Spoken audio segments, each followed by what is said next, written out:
Okay, so welcome back to another video. So here we have an improper integral from 0 to infinity of the square root of 1 plus x to the power 4 subtract x squared dx. So it looks kind of like a little plain integrand as we're viewing this. Surely we could probably split this into some linearity since we have a subtraction between these two, functions if we were to call by itself. One, it could be doable, that's possible, but if we actually look at the square root of 1 plus x to the power 4, it could be, there's a possibility we could try trigonometric substitution in a similar fashion, just like we're dealing something with the square root of some quadratic polynomial inside that argument. But with something maybe like x to the power 4, it can probably deem a little risky to the point where, we have to deal with more work that we probably want to save ourselves from. So we're actually going to take things into a little approach. So the first step we're going to do is, of course, do some u substitution.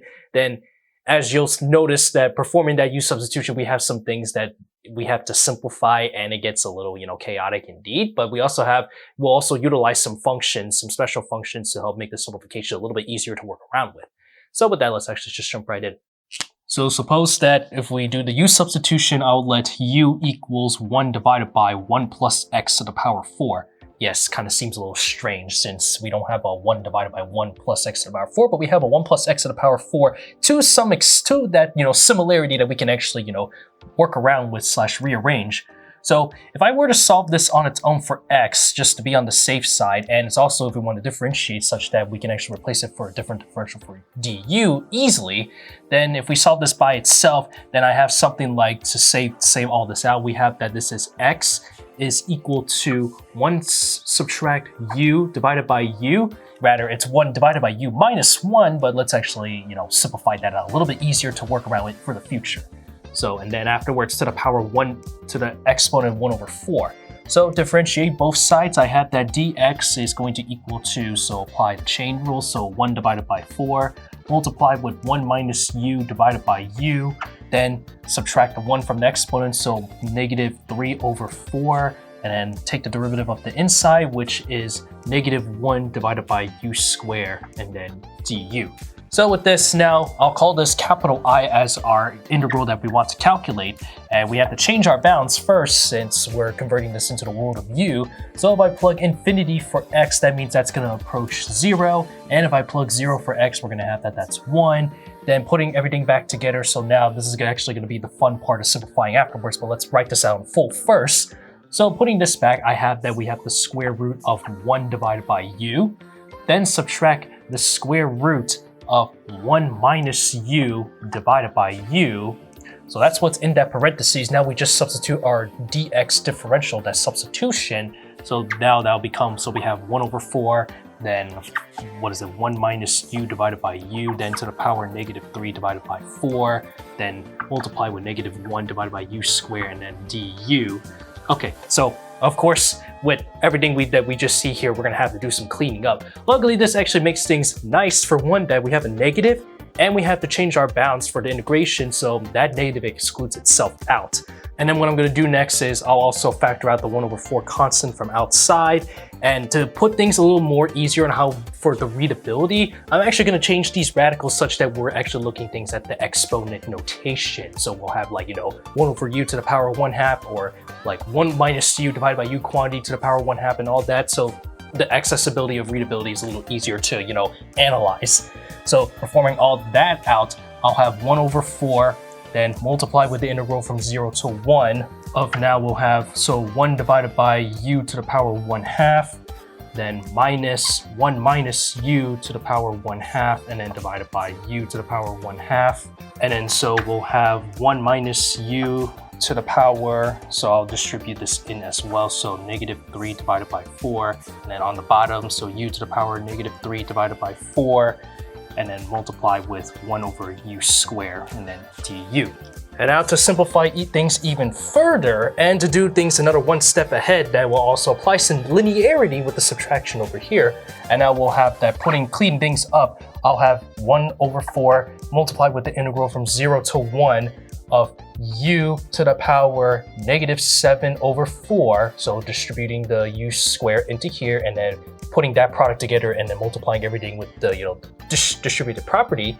So u to the power negative 7 over 4 multiply with 1 subtract u to the power -3 over 4, and then du, subtract yet again, so distribute it again, so 1 over 4, and the integral from 0 to 1 of, now I have u to the, again, -7 divided by 4, and then now multiply with 1 subtract u to the power -1 over 4, and then du. Okay, so we got some things we want to, simplify, of course, and we have something of a not so easy integral to calculate if we were to do this a little bit explicitly, but here's where the special formulas come in. So notice that these integrals, these definite integrals, are actually in a nice form of the beta function. So I have the beta function with the two inputs u and v, so it's going to equal to the following integral from 0 to 1 of t to the power u minus 1, and then multiply with 1 subtract t quantity to the power v minus 1 dt, such that our inputs for u and v, those are complex numbers, so the real part of those are actually strictly greater than 0. And we'll also be using in forms of the gamma function, we have that this is equal to gamma of x, or since we're using v and u and v, so I'll put those as gamma of u times gamma of v, and then divided by gamma of u plus v. Using those formulas, then we'll have that capital I, now our new rewritten simplified integral of everything over here. We'll have that this is 1 over 4 multiplied with the beta. So if you plug in your inputs carefully and all that, so we'll have that this is -3 divided by 4, 1 over 4, and then subtract 1 over 4 times the beta of -3 divided by 4, and then 3 over 4. And so this looks a little weird since we have a negative input for the beta function. As I mentioned, that u and v are supposed to be positive, parameters. The complex number, its real part has to be strictly greater than 0. However, we can actually use this extension for analytic continuation for the negative numbers as well. And so it actually shares the same similarities with the analytic continuation for the beta function is similar to the analytic continuation with the gamma function, and that's how we write it in this design. So it works in that situation, but of course, however you write things, you want to be a little bit careful on how you take things into like a grain of salt. So with this in mind, so extending this with the analytic continuation, we'll put it as that. So in other words, then apply with the gamma function, I have now, so 1 over 4, then multiply with gamma of -3 divided by 4, multiply with gamma of 1 divided by 4. I just add these two together, so that means I have gamma of -1/2. And of course, gamma is defined everywhere except for negative integers. So keeping this in mind, so I have now subtract 1 over 4, then over here, so this is gamma of -3 divided by 4, and then multiply with gamma of 3 over 4. But actually, so I have to take a look at this. So if I add these two inputs together, I have a 0, and gamma of 0 is actually undefined. So we want to be careful how we write this. So we'll have to put this in terms of a limit. So the limit as t approaches 0 of gamma of -3 divided by 4, multiply with gamma of 3 over 4, and then divided by gamma of t.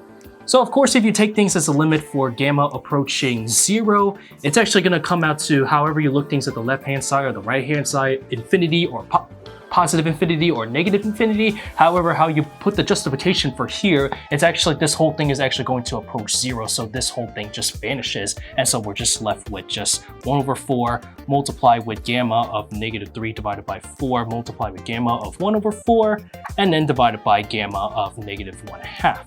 Okay, so we're almost done here. So we just have one more relation we're going to be using, and of course it's in terms of the gamma function. So the gamma function can be rewritten in this terms of a recurrence relation. So n plus 1 is equal to n times gamma of n. So we can actually write things a little bit different such that I can actually just get this gamma function by itself. So I'll just divide the n to both sides. So that means I have gamma of n is going to equal to just 1 divided by n multiplied by gamma of n plus 1. So with this in mind, I can actually make things a little bit easier on writing that. So gamma of -1/2, in other words, can be rewritten as the same thing. So go back to over here, if I plug -1/2 for n, so that means I have a -2 multiplied by gamma of -1/2 plus 1, which is just gamma of 1/2, and then gamma of 1/2 is actually just equal to the square root of pi, so I have -2 times the square root of pi. And so we have gamma of negative 3 over 4, just use that same relation again, just plug that back in. So that means I have negative 4 divided by 3, then multiplied by gamma of negative 3 over 4 plus 1, so that's actually just positive 1 over 4.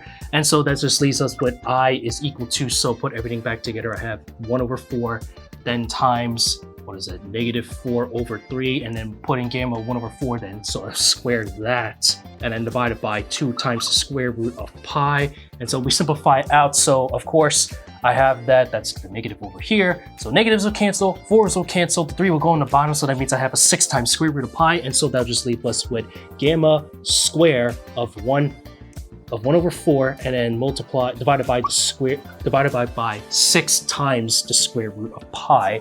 And so that indeed is our final answer, which actually reduces to approximately 1.235 something. I think it's one of those numbers. Wolfram Alpha can validate that for me. And so there we have it. The final answer, not exactly, you know, in terms of maybe an integer, but like, of course, with this real number decimal expansion, that we have, you know, a gamma function, square root of pi, it's everything, you know, together in one. So yeah, that's pretty cool if you ask me.